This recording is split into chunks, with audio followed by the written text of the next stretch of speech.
Knowledge Valorisation platform connects players in Europe with ambition. Hello there! Do you also find that the research results are slow to reach the market? Should benefit citizens better? Should we turn into more solutions to tackle climate change and other challenges? The EU Knowledge Valorisation platform is there to change that. Have a look and exchange with like-minded people across Europe to make it happen. Share your best example of a valorization practice and get visibility. Be inspired by what others are doing. Join a community to tackle specific issues. Find advice and guidelines. Take part in workshops and events like the EU Knowledge Valorization Week. Keep up with latest developments and background studies. There is much for you to discover on the EU Knowledge Valorization platform. Join us!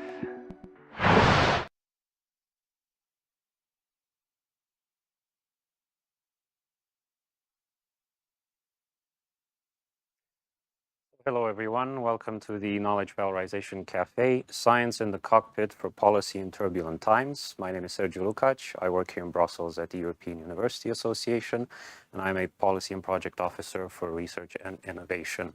I'm joined here in the DG Research and Innovation studio by two speakers, Izaskun Lacunza, who is the coordinator of the Science and Technology Office of the Congress of Deputies at the Spanish Foundation for Science and Technology, and by Matias Barberis, who is a researcher at the European Future Innovation Systems Center. Welcome to both of you. Welcome to everybody online. So together we'll be discussing how to strengthen the use of research results and innovations to make better policies. And before we dive into the discussion, let me remind everybody that you're more than welcome to join our discussion by asking questions online through Slido. You will find the link on the web streaming page, so please use that and ask your questions. You're free to join our discussion. So allow me to set the scene a little bit to place our discussion in context. We are talking about science and policy in turbulent times, but I think regardless of the level of turbulence that we encounter at the moment, and I think nobody doubts that there is a lot of turbulence, we do generally expect policy to be responsive, to be agile, and of course to be effective as well. And several of those things, or in fact all of them, are determined by the extent of science and how good it is in guiding policy, and whether there is a good interface, generally speaking, between scientists and policy makers. So in that sense, you could think, for instance, of one role of science, which is to provide data, to provide insights into the design of policies. For those of you who know Brussels and EU policy making, I suppose the concept of impact assessment captures some of that role. So we do expect impact assessments to improve policy making from the outset, to help policy proposals to be well developed. We could also think of another role of policy and of science in the sense of providing foresight, so extrapolating from existing data and taking a look into the future to see what lies in store and whether policies are adequate for things that await us.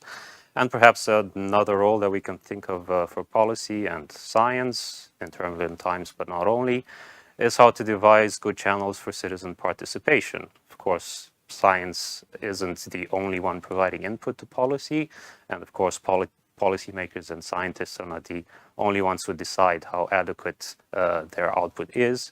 For society as a whole, we do need citizens as well to contribute somehow to this process, and in that sense you could imagine science proposing or developing certain ideas for citizen participation, for effective channels for citizen engagement.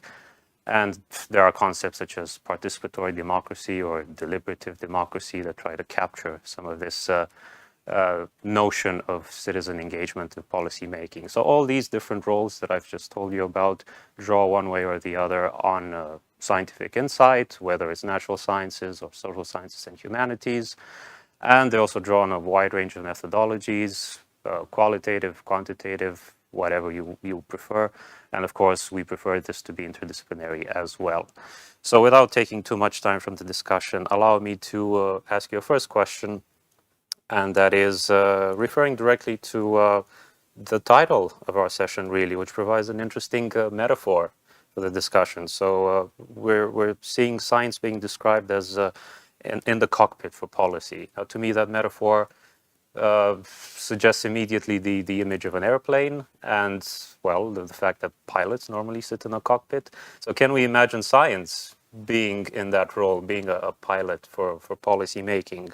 Or is policy perhaps less science-driven and more science-based?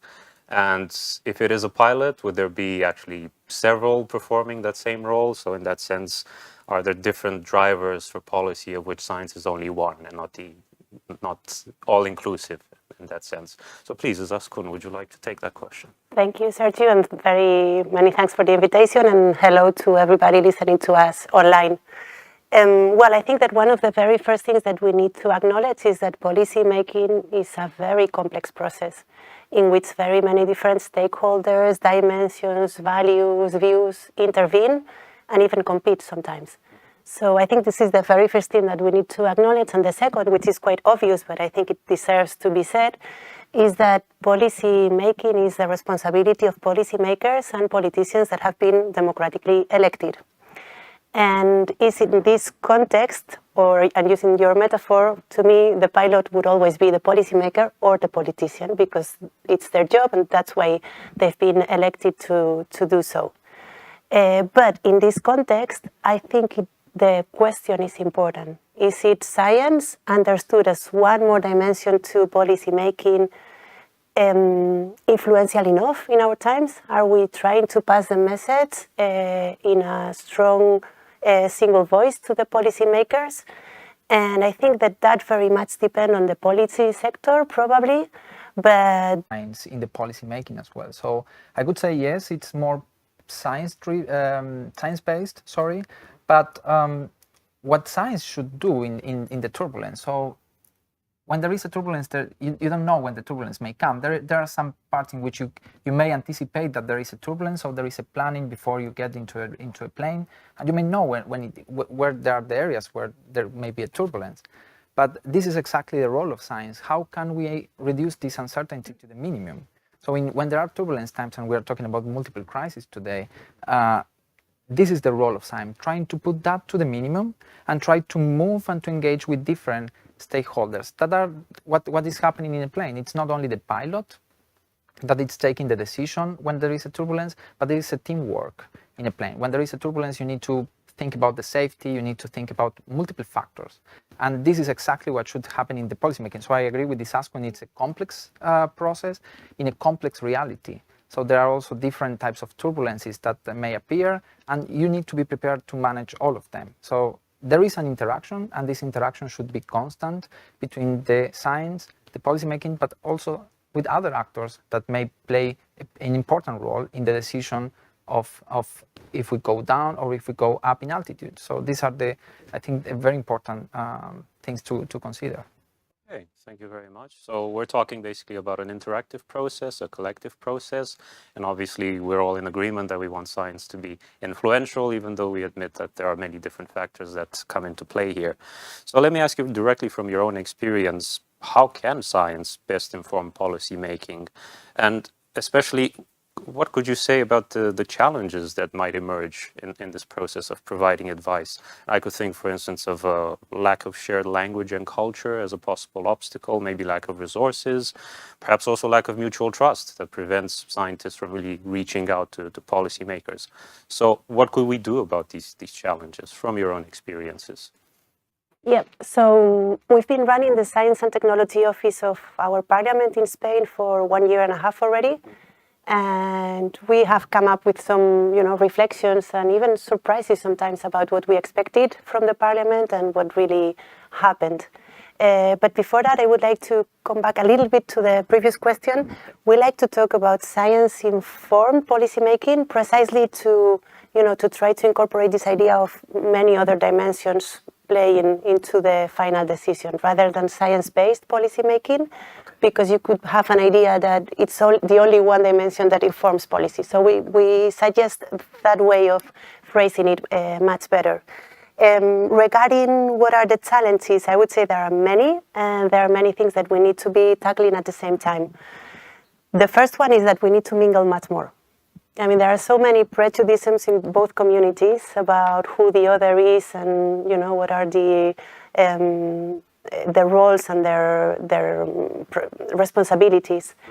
And on the contrary of what one would have thought, I would say that the prejudices many times come from the research community. There is this idea of policymakers not listening to science, not being, professional enough. And what we find when we mingle with our MPs is that there is an interest and that they really pay attention to things. But maybe we need to facilitate them the access to scientific evidence. And for that to happen, I think that we need to activate the communities, in particular the research community, because I'm not sure how in our system it is that science advice should be at the core of what we do. In the same way that we have understood that technological transfer or knowledge valorization in the sense of transfer to the market is already in our system, I think that we need to incorporate the idea that a very important responsibility of the research community is to contribute to policy making and to global challenges. And the same goes for the policymakers. We also need to activate them and make the analysis of or the incorporation of scientific knowledge into the process the new normal.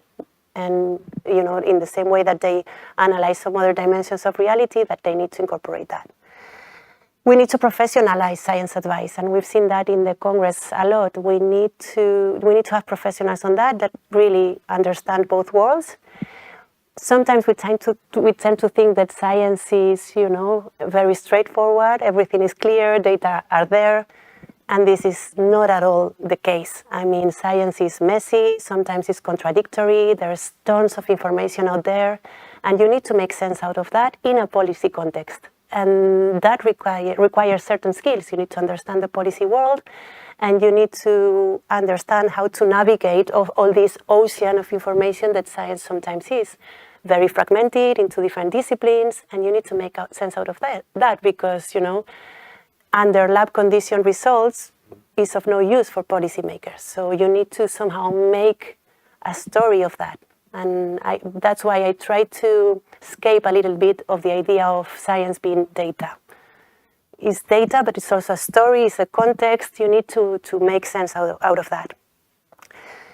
And I think that we also need to communicate very well and to reach an agreement of what we mean with science advice, because we are accessing a very competitive world, which is the policy-making politicians' world. People lose or win elections, and I mean, it is a very tense scenario. And if all of us don't agree of what science advice means and where science advice begins and ends and where political decisions start, the research community is at risk of sometimes being used as a proxy to political decisions. And, the trust in science can be somehow jeopardized if everybody is not clear of what we mean by this. And finally, I would say that we need science of science advice. I mean, we need to analyze what works and what doesn't, right? I mean, because as I said, it's a complex profession, and it depends whether you are advising the ministry, you are advising the parliament, you are advising in crisis times, you are advising in a transparent way, sometimes you are advising in a less transparent way. We need to understand how the ecosystem operates and make the best out of it. That's fantastic. Sounds like you're very well advanced in professionalizing, at least from your own experience. Okay, well, that's good and reassuring. Yeah. So does that resonate with your experience, Matthias? Well, actually, I would like also to combine a bit the two questions, because I will go back to the turbulence, because we need to understand that there are policy making in more regular times, more easygoing times, but then there may be a more turbulence, more times where you need a quick decision. And then the policymaker needs to have, as you said, data immediately. So how we organize the policy advice is important, but I think what is important is how we combine the policy design and the research design. And I think these two dimensions should be articulated better, which we are progressing a lot in Europe in the ways we are doing research. We are involving a lot policymakers, and they are quite reactive and quite available to provide inputs, but also to listen what we have to say. But I think there is still some issues ongoing in how the policy making is done. So how we incorporate the science and other voices in the policy making process already from the design of the policy, and not just being in a desk and just writing a policy without noticing what's going outside of our buildings. And the other part is on the research design. There are two aspects here I would like to remark. One of them is the experimental part, so on the implementation of the research. Then on the experimentation, there is a lot of pilots and laboratories going on in Europe right now, and I think this is a very important step towards engaging with citizens and towards engaging with policymakers. But I think there is also another part, which is the evaluation of the research. Research is naturally curiosity driven. So we find an aspect that we would like to research, and then from there we move forward, we establish a research project, and then we engage with the right stakeholders to our research and then produce results. But then at the end of that, what we do is we publish the results. And we forget sometimes that we need to go back to society or need to go back to policymakers or to industries to work with them on how we move forward with the solutions that we may find. And I'm not talking only about fundamental research here, but basically on applied research. There is a need of a redesign of also of the evaluation process and incorporate in the mindset of all of us researchers, the idea that we can create an impact, a very big impact in the policy making, in the society, in the economy, with all the research that we do. So I think this is also a very important aspect that we need to keep working. And there is right now a process of re-evaluating the research assessment in Europe, and I think this is an important step that we are moving forward, and this is the chance that we have to start changing this system. We still need to articulate it better. It's a very, very big challenge, but I think it could work. It will need time, but I think it's important that we start incorporating this in our everyday work. Yes, I hear you fully on that. And as somebody who works actually at the University Association, it's in our interest as a sector to also improve the evaluation of research and to go beyond publications and publication data and output, and also look at the impacts that we actually achieve through the insights that we develop in our research. So excellent idea there. Well, since actually both of you are based at the national level and I'm based here in the bubble, perhaps you could share some of your insights from the national, maybe also the regional level, in terms of how to improve relations between science and policy. I mean, for me, the routine of EU policy making is fairly clear. We have established mechanisms. They're fairly well known, but maybe sometimes we can also learn something from other levels of governance, from the national, from the regional. So could you perhaps tell me if it's, first of all, easier or more difficult to work at the science policy interface beyond the Brussels bubble, and what can we learn from these other levels of interaction? So would you like to take that? Yeah, sure. Well, I think that one of the very first things that we need to acknowledge again is that every single level of governance could benefit from science advice, because every single level of governance requires certain type of science advice. I mean, it's not the same to be managing the city of Madrid with their, problems and challenges than managing the whole European Union as a whole, and it needs to be coordinated. But each science advice is different. I haven't worked at the EU level, but what we see at the national level is that it has very nice things regarding the human factor, which would seem stupid, but it's not. Because, I mean, all of a sudden we, the Science and Technology Office of the Congress, are approaching Spanish researchers on behalf of the Congress to ask them what they think or what's their take in a given problem for the country. And that creates a strong, link in between the researchers and the parliament, because they have a sense of, national interest and working together for a purpose. And I think that is kind of beautiful, because you are talking about science that, by the way, you usually talk in English. You're talking in your own language for your own country. So it has a very nice, feeling of belonging.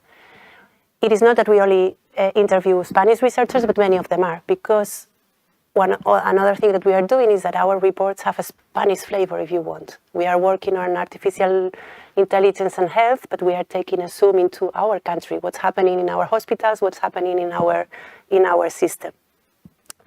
And the same I can imagine, for instance, that in the regional and local level, there's also very many opportunities of a little bit of what Matthias was suggesting. And here, it's not that I have the experience, but I'm guessing that in a local level, you can have even research projects to address a specific problem of the local city, you name it. And I think it's a very nice experimentation arena for policymakers and researchers working together in a specific topic. We have a few examples in Spain that worked, in the sense that a council asked for, to the university to work with them in a problem they had. And I think that's very nice and beautiful in a way. All right. So we're talking about the human factor and the local interest story. Yeah. All right. So what about you, Matthias? Well, I think the human factor is quite important. I'm very happy that you bring it up, Isaskun, because this is exactly what may happen in context when you are away from big cities where there are universities as well. And I will not talk about the positive example, but I will talk about challenges. So how can we assure that all the regions may benefit from the advancements of science, but also from other demands that may happen in the territory? And I think that the universities or research centers, they are playing a very big role there. Even with the technology transfer offices, I think it's important that we move into a more regional approaches. So there is a locality, but there are some villages or towns that may not have a university. So how do you ensure that science will arrive to this town? So here I'm not contradicting about the fact that science is not the only voice, but I think it's important that science is there for helping in the policy making process. And when you go to the local level, sometimes they don't even know that there is a scientific development on one area or the other. So we need to make this flow of data and information go more smoothly into different areas. And this is again with one of the more important things on my perspective that Europe is pushing right now, which is leaving no one behind. And I think this is about going to other levels beyond Brussels, beyond this bubble. I think it's important to have a coordination mechanism, but when you go out of Brussels, you need to really reach to the communities. You really need to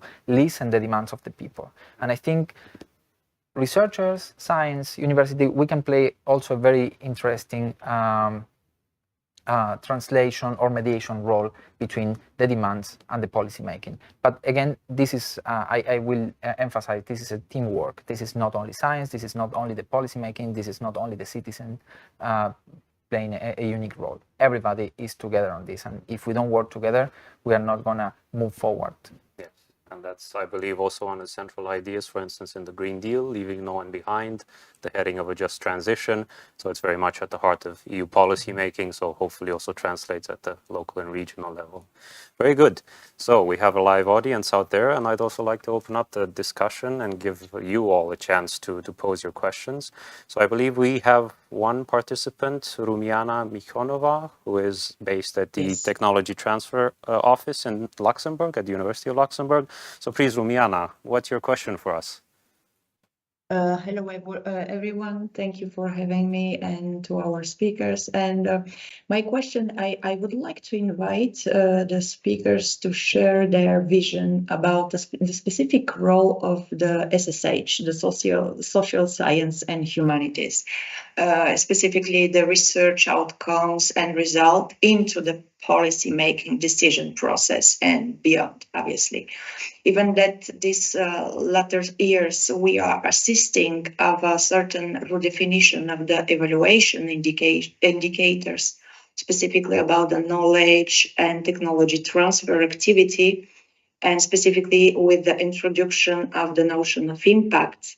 The SSH are still struggling a lot with this important lack of visibility and even recognition regarding their contribution to the social, politic, but also cultural change.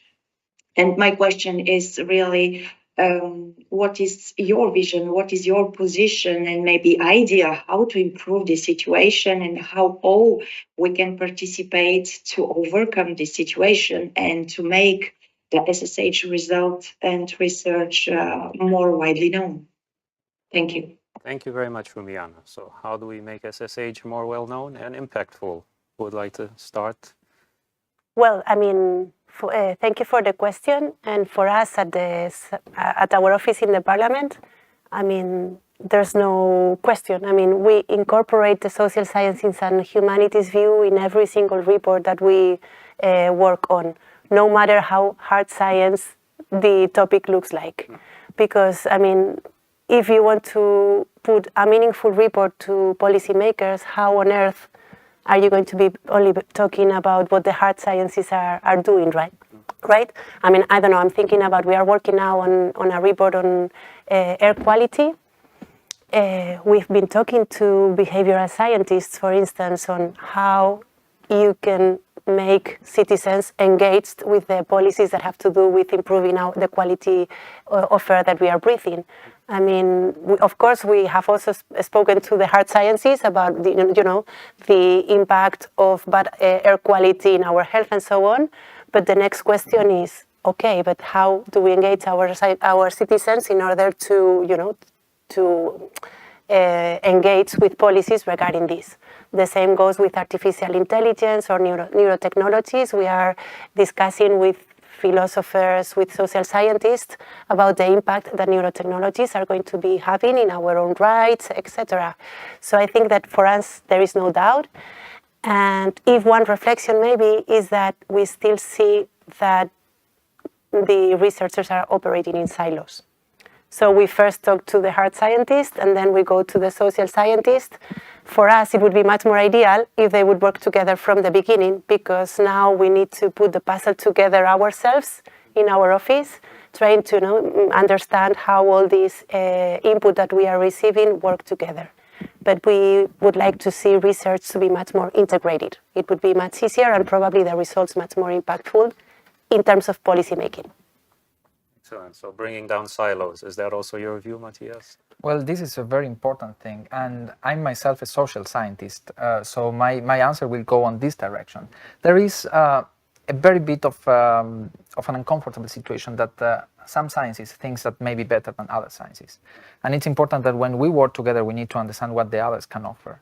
And as scientists, what we never should forget is that what we are doing is for the society.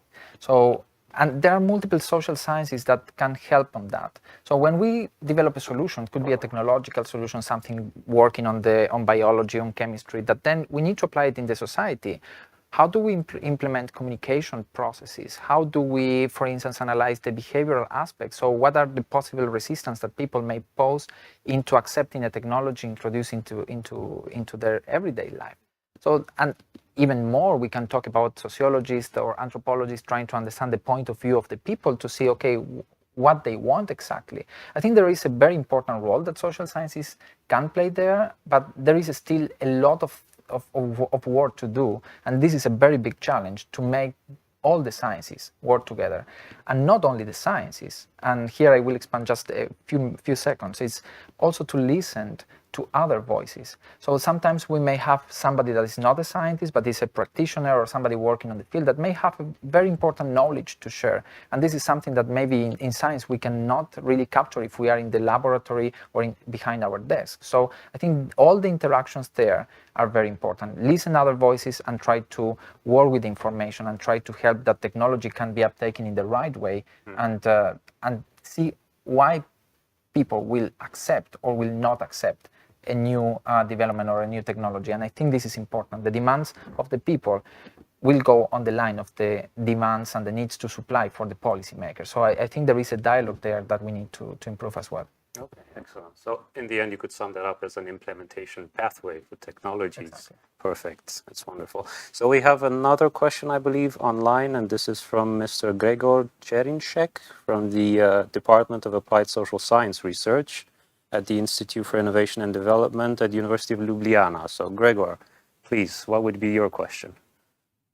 Yes, thank you very much. So besides that, I'm also an anthropologist, so I will add to the discussion that was just raised. And I think we could dig a bit more into, because I think it's very interesting. So in theory, we are aware, that researchers and scientists should involve citizens or broader publics in their scientific and research and development work. so that they can produce meaningful, relevant, acceptable, and sustainable results at the end. Yeah. And also, on the other hand, this is also very relevant for policymakers, of course, so that involvement of citizens in policy development processes, so that these policies address the needs and are relevant for our society. Yeah? So this is in theory, but we know that practice is not always aligned with that. So my question would be, can citizens maybe act as a bridge between science and policymakers? Yeah, and if yes, of course, do you have some examples of your own experience, how you considered and engaged with citizens for science-informed policymaking, and what were the results? So basically, how do you think we could accelerate the take-up of research results by strengthening the role of citizens? Thank you very much. Thank you, Gregor. Very good question. So aligning the theory and practice of citizen engagement. Are citizens bridges between science and policy? What do you think? I think that he mentioned the elephant in the room, because even when you read our strategy, the one of the Science and Technology Office here in the Parliament, we mention citizens very often. But it is true that it's the most difficult part, I would say. So I'm going to try to share some ways we are trying to incorporate citizens and some others that are in the pipeline and that we are hoping to implement. So the first one is that for us, citizen science results, when available, are incorporated in our reports. With carefully, we take a look at the results, and when we are more or less sure that it has a meaning for the report, we incorporate them as well. I agree with you that it's the same challenge, the one that politicians and researchers have in regards to the citizens, getting closer to them, incorporate them into the process. So one may think that, yes, there is an opportunity to triangle these things. Another way we are doing it is that we are starting to incorporate some other types of evidence to our reports. We were discussing that before going live. There is scientific evidence in our reports, mainly scientific evidence, but we are starting to incorporate some other evidence that may come from the third sector, for instance, or that may come from an association of patients. Is that scientific evidence? It is not, but it is an important evidence for the policymakers that should be incorporated, yes. So little by little, we are incorporating some other types of evidence into our process. Widening the concept of knowledge a little bit beyond the frontiers of science. And we have some other ideas that we would like to incorporate to our office, but we are moving slowly in the Parliament because we first want to be trusted and so on. But for instance, at the moment we are working on topics that are being asked to us by the members of Parliament. Why couldn't we incorporate also some petitions from the citizens, right? Why couldn't we go for an online survey in which we incorporate the questions the citizens may have? Another approach that we have, our reports don't have recommendations because we are working for the whole Parliament and we need to be completely agnostic when it comes to recommendations. We put a report on the state of the art of something. But why couldn't we work with that report and a citizen assembly, for instance, that would somehow work with our report and come up with a set of recommendations, not from the Science and Technology Office, but from a citizen assembly representative enough. But I have to confess that these are just ideas at the moment and that we are moving slowly towards that concept. But we don't want to forget it because it's of essence, yeah. Okay, and what about you, Matthias? Does this speak to you and your experience? I think working with citizens are at the core of my researches, and I think it's important that they are in the triangle between science, policy, and citizens, which is part of this triangle. Not sure about if they are bridges, but they should be listened, and they should be at the core.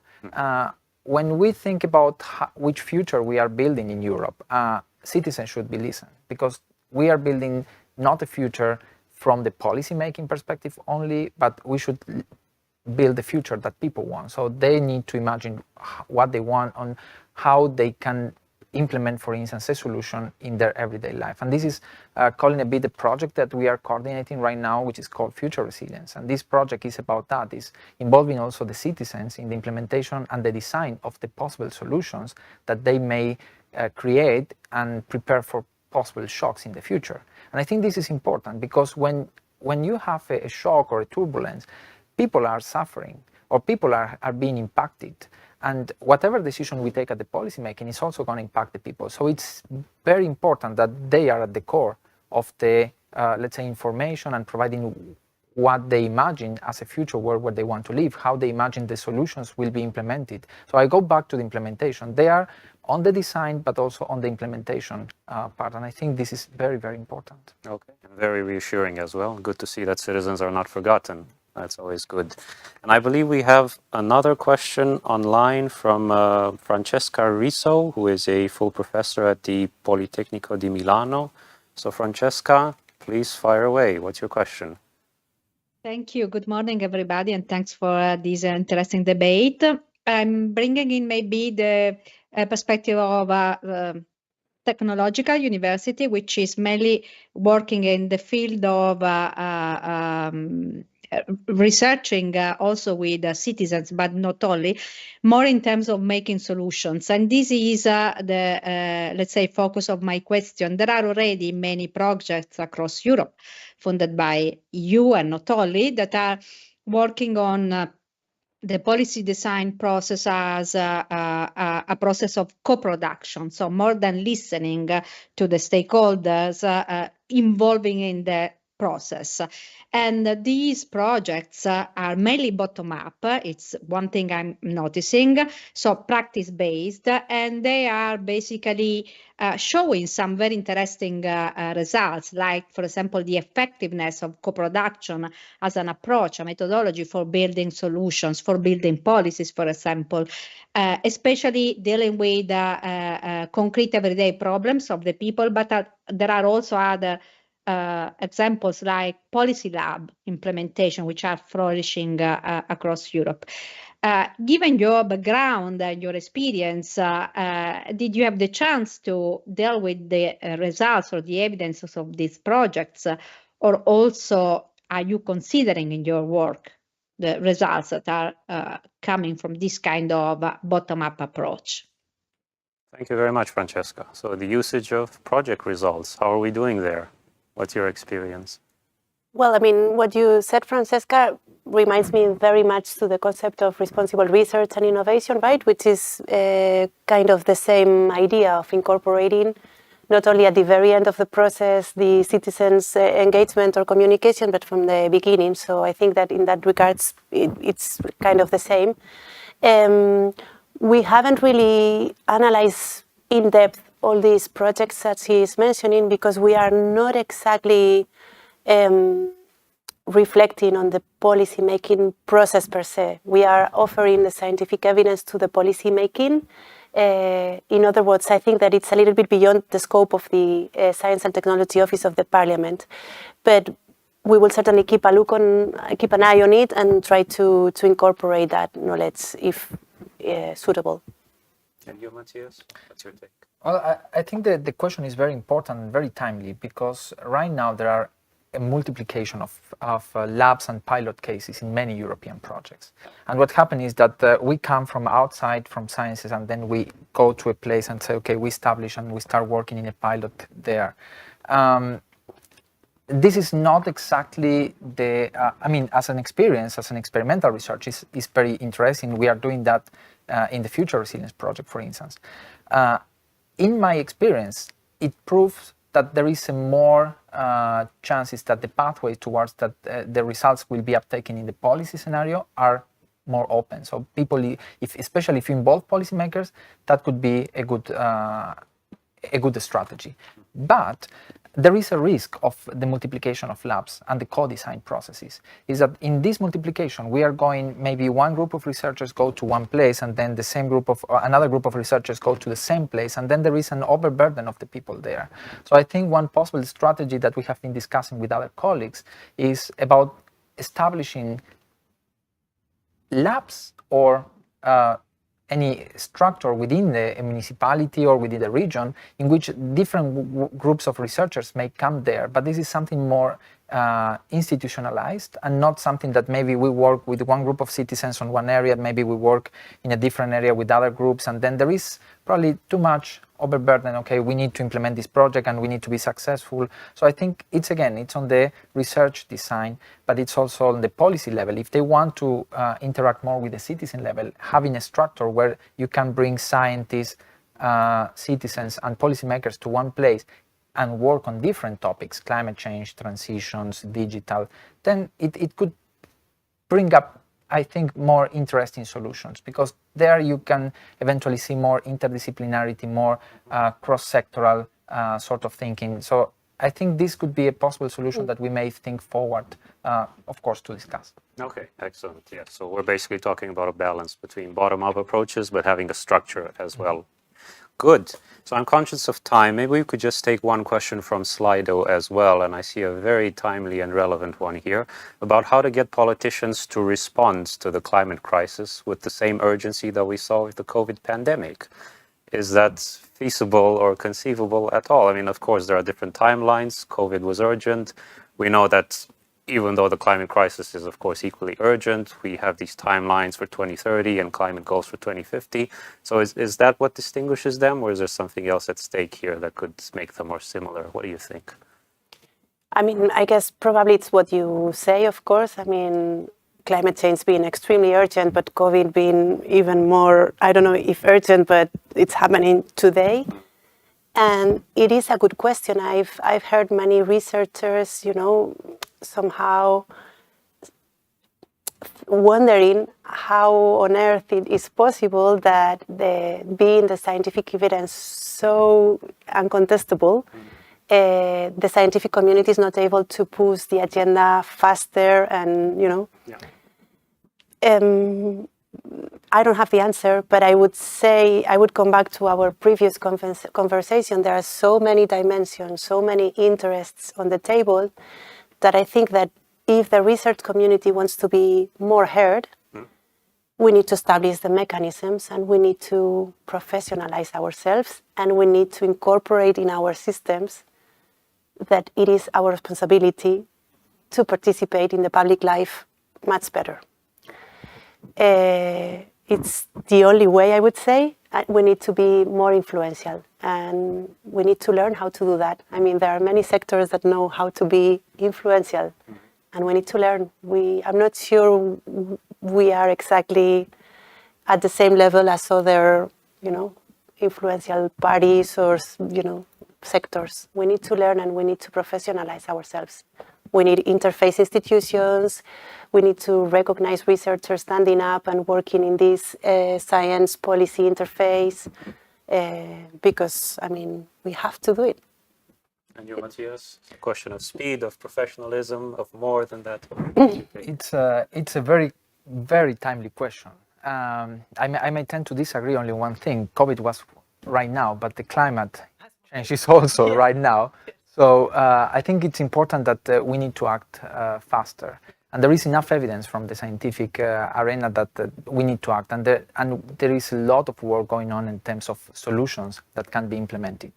There is the other part, which is the society, which is not everybody is having the climate change as a priority in their lives. And I'm talking about different social classes. And if you go in different straits, then there will be different perceptions of that. The problem is there, but then you have the different perception. And then from these perceptions, also there will be the uptakes of policy making. And in the policy making, there are also some priorities that you may want to play. And there are other interests. So again, I will need to go back to the first question. Is science on the pilot seat? Well, it's there. But it's not the only thing. And the turbulence could be multiple things. And climate change is one more on the table. And it's now, I think that there are many work to try to solve multiple type of challenges at the same time. And this is a good work. But I also don't have the answer. Yeah. So we need to work faster on that. But yeah. Could I add just one question? This particular question is a research question. So, the scientific evidence is there for many years already. Now, how can we make this, how can we pass this message to the citizens and to the policymakers as for them to take action on it? And there's already a lot of research work around this. I mean, how do we communicate climate change? Is it we are going to die, so nobody does nothing? How do we activate the research, the citizens in order to, to be sensitive to policies towards mitigating climate change and so on? And this is for the social sciences and the humanities to take action as well. Okay. This is a research question from my point of view. Yes, well, thank you very much, and I'm glad we actually concluded our discussion on an open question. This is proof, if we still need any, that there are still interesting questions worth asking and still a lot of science and research to be done. So I'm afraid I'll have to wrap up as we've run out of time, but that went very quickly, and there's obviously a lot more that we could be discussing in the future.